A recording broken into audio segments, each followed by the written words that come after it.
pain walked into his room, and he smiled at it. The old man was lying on a bed, his joints swollen and screaming, every nerve in his body begging him to surrender. A powerful Roman general stood in the doorway, expecting to find a broken scholar. Instead, he found a man who looked amused, as if the agony tearing through him were a guest he had been expecting for years. Who teaches a body to ignore its own fire? And why did this one man believe he had cracked the hidden machinery of every human emotion? The rage, the dread, the panic that hijacks you before you can even think. His name was Posidonius, and what he discovered about your mind is so precise that neuroscientists 2,000 years later are still catching up. Let me take you back. The island of Rhodes, 1st century before Christ. A man sits surrounded by instruments, maps, and scrolls stacked to the ceiling. This is no ordinary thinker. Posidonius had measured the size of the earth. He had traced the tides to the pull of the moon. He had sailed across the known world, studying storms, volcanoes, and the strange behavior of human beings under pressure. But there was one phenomenon that haunted him more than any ocean. It was this. He kept watching brilliant, disciplined men, generals, statesmen, philosophers, lose everything in a single moment of emotion. A flash of anger, a wave of fear, a surge of desire, and in that instant all their wisdom evaporated as if it had never existed. How could a man know what is right and do the opposite the very second his blood ran hot? The Stoics before him had a clean answer. They said emotions were simply errors in judgment. Fix the thought and the feeling disappears.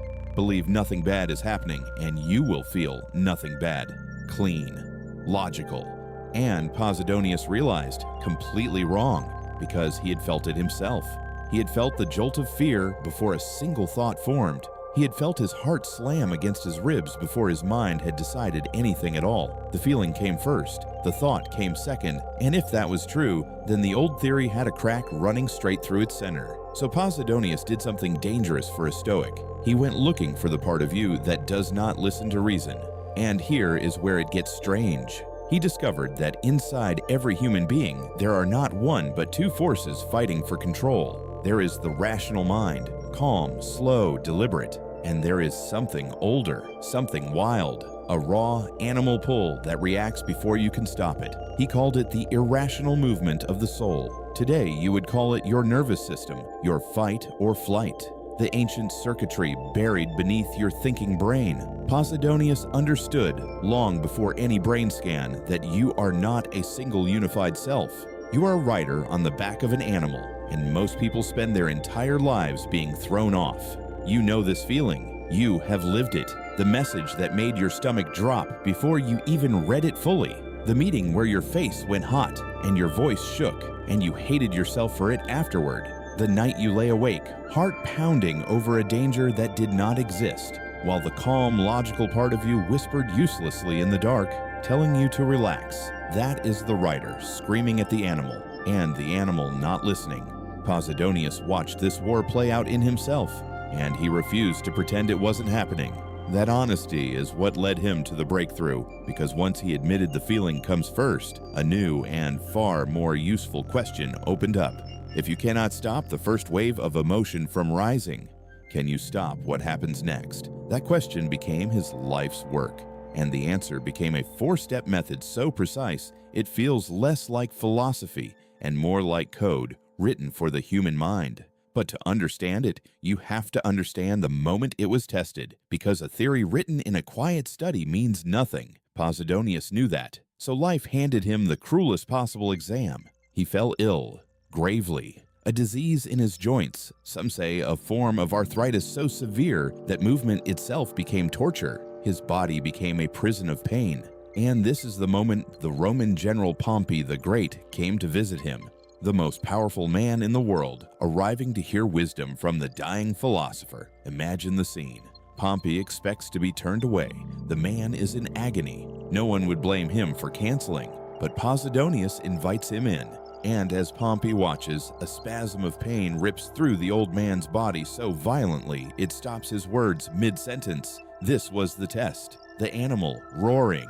The fire. demanding surrender. And here is where almost everyone misunderstands the Stoics. Posidonius did not pretend the pain wasn't there. He did not lie to himself and say it didn't hurt. He felt every bit of it. The first wave hit him fully, but then, in front of the most powerful man alive, he turned to the pain itself and spoke. "Do your worst," he said. "It is no use. I will never admit that you are evil." Then he calmly finished his lecture. Feel the difference there. He did not deny the sensation. He denied its meaning. The pain was real, but the verdict that this is unbearable, that this is evil, that this has defeated me, that verdict he refused to sign. And that single distinction is the doorway to everything, because this is exactly what modern neuroscience now confirms. When something triggers you, the signal hits the amygdala, the brain's alarm system, in milliseconds. Long before the thinking part of your brain, the prefrontal cortex, even comes online. The first jolt is automatic. You cannot stop it. Posidonius was right 2,000 years early, but here is the part that changes everything. There is a gap. A tiny window of time between the first reaction and your full emotional response, a space where the rider can grab the reins before the animal bolts. Scientists today are mapping that gap. Posidonius built an entire method to live inside it. So what did he actually do in that gap? What are the 4 steps? This is the part you came for, and once you see it, you will never experience an emotion the same way again. Step 1.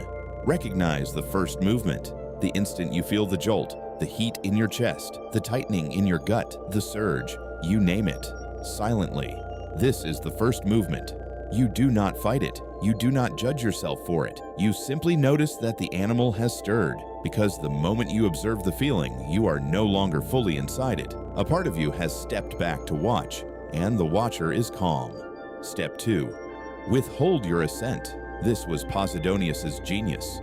An emotion is not finished when it arrives. It is only a proposal. The fear says, "You are in danger." The anger says, "You have been wronged. Strike back." These are suggestions knocking at the door of your mind, asking you to agree, and you have the power to not answer, to let it knock. You feel the impulse fully, and you simply do not sign your name to it. You withhold the yes. This is the muscle almost no one trains. You think you have to act on a feeling because you feel it. You do not.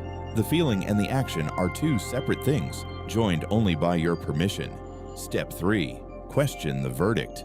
Now, in the gap you have created, you ask the one question that dissolves most suffering.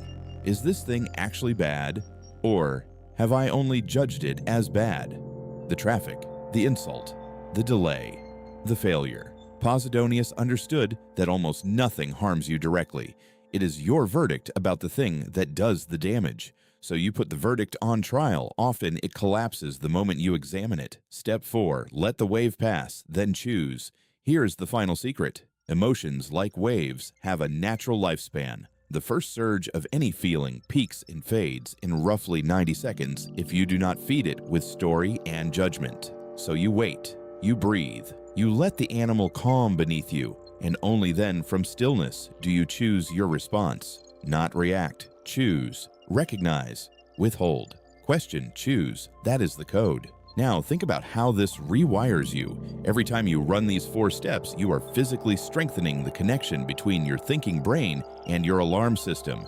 You are widening the gap. You are teaching the rider to hold the reins a half second longer each time, and a half second is the difference between a word you regret and a word that changes your life. So here is what I want you to do tonight. The next time something strikes you, a message that stings, a moment of fear, a flash of anger, do not try to make the feeling go away. That is the old mistake. Instead, catch the first movement. Name it. Feel it rise and refuse to sign the verdict it hands you. Ask whether the thing is truly evil or only judged so, and then wait for the wave to crest and fall before you move. Do it once, and you will feel a strange new power, a space inside you that did not exist before. Do it 100 times, and you will become the kind of person that pain walks up to and finds, to its confusion, smiling. That is what Pompey saw in that room. Not a man without feelings, a man who had become the master of the space between the feeling and the response. You are not ruled by your emotions. You are ruled by the speed at which you obey them. Slow that down and you take back your mind. The animal will always stir. That is not weakness. That is being human. But from tonight, you hold the reins. If this gave you a new way to see your own mind, stay with this channel. There is far more of this ancient code still to uncover, and the next piece may be the one that changes everything.